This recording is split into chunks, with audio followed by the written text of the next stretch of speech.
Hello friends, नमस्कार, जय हिंद, वंदे मातरम। सभी को स्वागत है आप सभी को अनुराज स्टडी मटेरियल पर।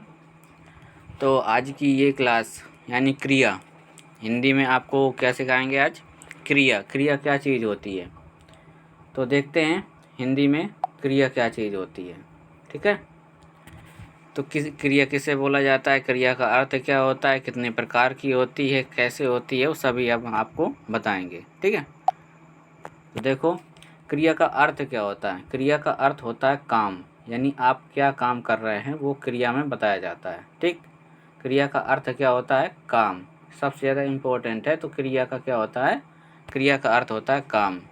ठीक, धातु क्रिया का क्या होती है? मूल रूप, यानी जिसके बारे में बात कही जा रही होगी, जो काम करेगा वो हमारी होती है धातु। ठीक है, धातु क्रिया का मूल रूप होती है, बिना धातु के कोई क्रिया नहीं होती है। ठीक है, तो धातु क्या हो गई? क्रिया का मूल रूप हो गई। अब देखो कर्म के आधार पर क्रिया के भेद, यानी कर्म के आधार पर क्रिया कितने प्रकार की होती है। तो देखो कर्म के आधार पर क्रिया दो प्रकार की होती है, एक होती है सकर्मक क्रिया और एक होती है अकर्मक क्रिया। तो सकर्मक क्रिया किसे बोला जाता है? जिसमें कर्म पाया जाए भाई वो सकर्मक क्रिया होती है। सीधी सी बात है, क्या पाया जाए? जिसमें कर्म पाया जाए वो क्या हो गई? सकर्मक क्रिया हो गई। जैसे केशव पुस्तक पढ़ता है, तो केशव क्या हो गया? कर्ता हो गया। क्या हो गया? केशव कर्ता हो गया। पुस्तक क्या हो गई? कर्म हो गई। भाई जिस पर काम किया जा रहा है वो क्या हो गया? कर्म हो गया।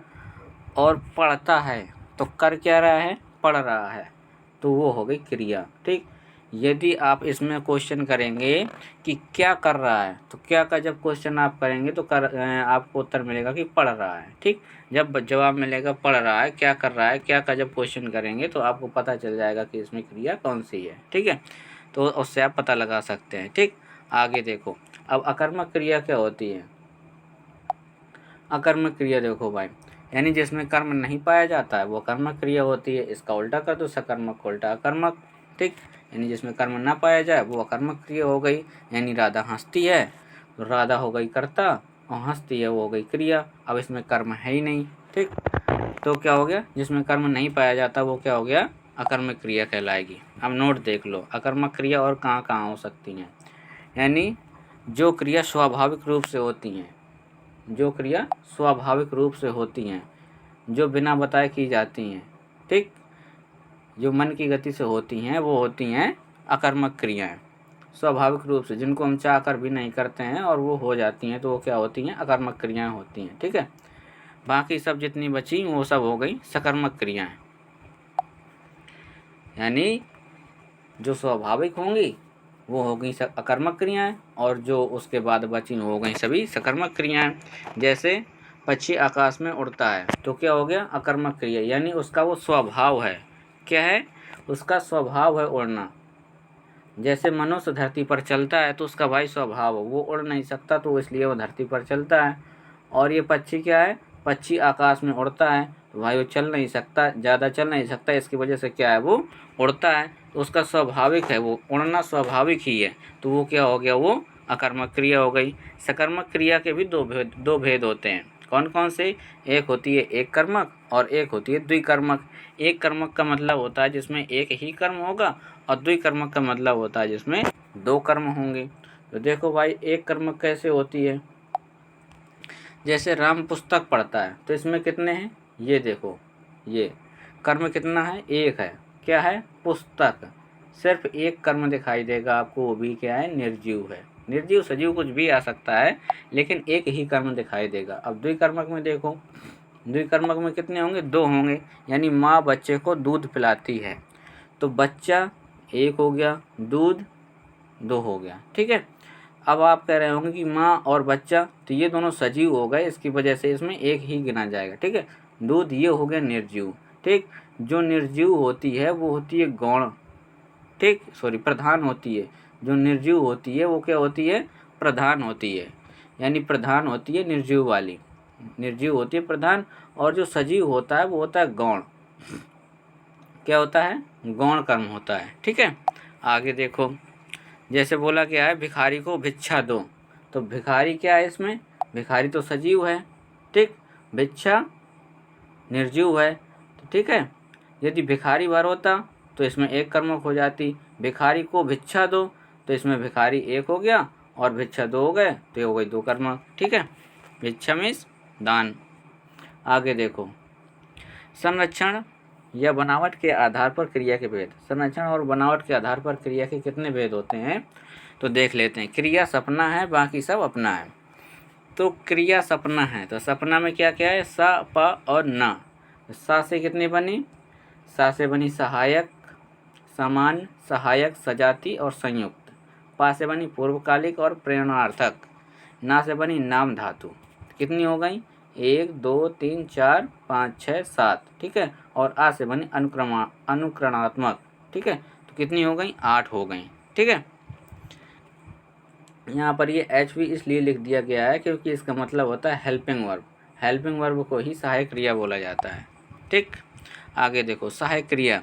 हिंदी में सहायक क्रिया वाक्य के पीछे लगता है। सहायक क्रिया के बिना वाक्य निरर्थक होता है, यानी वाक्य का कोई भी अर्थ नहीं निकलेगा। जब वाक्य को कोई भी अर्थ नहीं निकलता तो वो वाक्य किसी काम का नहीं होता, ठीक।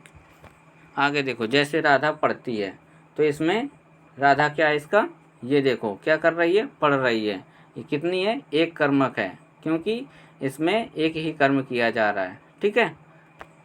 आगे देखो, संयुक्त क्रिया। संयुक्त क्रिया क्या है, संयुक्त क्रिया मतलब होता है इसमें दो होंगे, कर्म क्या होंगे, दो होंगे, यानी क्रियाएं इसमें दो दी गई होंगी। यानी जिस क्रिया वाक्य में दो क्रियाएं समान रूप से आवें और दोनों एक दूसरे की पूरक हों। ऐसा नहीं हो कि एक दूसरे हो जाएं, लेकिन एक दूसरे की पूरक होनी चाहिए, उसे हम संयुक्त क्रिया कहेंगे। यानी बालक छत से कूद पड़ा, तो देखो इसमें कूद और ये पड़ा दो आ गए, यानी कूद पड़ा दोनों एक साथ होंगी। ऐसा तो होगा नहीं कि बालक छत से कूद, तो इसमें ये अधूरा हो जाएगा। बालक छत से पड़ा तो ये भी अधूरा हो जाएगा। बालक छत से कूद पड़ा, ठीक है। तो क्या हो गई, ये पूरक क्रियाएं हो गई ये दोनों, ठीक। ऐसा भी कह सकते हैं बालक छत से कूदा, तो उसमें ये सामान्य हो जाएगी क्योंकि इसमें एक ही क्रिया आ रही है, ठीक है। तो बालक छत से कूद पड़ा तो इसमें दो क्रियाएं आ गई, वो भी क्या हो गई, पूरक हो गई। आगे देखो क्या लिखा गया है, पूर्वकालिक क्रिया। पूर्वकालिक क्रिया क्या होती है, यानी एक क्रिया समाप्त हो जाती है और दूसरी क्रिया का प्रारंभ होता है। जब एक काम आप कर लेंगे फिर उसके बाद दूसरा काम प्रारंभ करेंगे तो उसमें कौन सी होती है, पूर्वकालिक क्रिया होती है, उसे पूर्वकालिक क्रिया कहते हैं, ठीक। राधा पढ़कर सो गई, तो पहले क्या किया उसने, पढ़ा, फिर उसके बाद सो गई, तो पढ़ने का काम उसने पहले किया और उसके बाद सो गई, तो ये क्या क्या हो गई, पूर्वकालिक क्रिया हो गई, ठीक है। यानी जिस क्रिया में कर शब्द जुड़ जाए वो क्या हो जाती है, पूर्वकालिक क्रिया हो जाती है, ठीक। कौन सा शब्द जुड़ जाए, कर शब्द जुड़ जाए, वो पूर्वकालिक क्रिया हो जाती है। आगे देखो, प्रेरणार्थक क्रिया कौन सी होती है, तो इसमें कर्ता कभी काम नहीं करता है। इसमें जो बोलेगा वो कभी काम नहीं करेगा। यानी माँ राधा से चाय बनवाती है, तो माँ राधा से चाय बनवाती, तो चाय कौन बना रहा है, राधा बना रही है चाय और माँ बनवा रही है, ठीक है। तो माँ कोई भी काम नहीं कर रही है। जब इसमें कर्ता, कर्ता कौन है, माँ, कर कौन रहा है, राधा, ठीक है। तो कर्ता कोई भी काम नहीं कर रहा है इसमें, ठीक है। जब कर्ता कोई भी काम नहीं करता है तो वो होती है प्रेरणार्थक, यानी दूसरे को प्रेरणा देने वाली क्रिया जो होती है वो होती है प्रेरणार्थक, ठीक है। यानी जिस वाक्य में से विभक्ति का प्रयोग और वाक्य के बाद में क्या आता है, वाता है, वाती है, वाया है, वाई है, वहाँ प्रेरणार्थक क्रिया होती है। यानी ये जो वाक्य आ जाते हैं, ये जो विभक्ति जुड़ जाती हैं, वहाँ पर प्रेरणार्थक क्रिया हो जाती है, ठीक है। जैसे इसी एग्जाम्पल में देख लो आप, माँ राधा से चाय बनवाती है, तो इसमें क्या आ गया, वाती है, ये आ गया ना, ये आ गया लास्ट में, ठीक है। जब ये आ जाते हैं, ये वर्ड आ जाएंगे, वाता है, वाती है, वाया है, वाई है, तो आप समझ जाएंगे कि इसमें कौन सी है, प्रेरणार्थक क्रिया है, ठीक। अब देखो, नाम धातु। यानी जब किसी संज्ञा या सर्वनाम और विशेषण में आना और ई आना, यहाँ पर से आना ना समझ लेना, ई आना लिखा है, ये ई आना, ठीक है। क्या लिखा है, ई आना, ठीक। ई आना प्रत्यय जोड़ा जाए तो यह नाम धातु क्रिया होती है।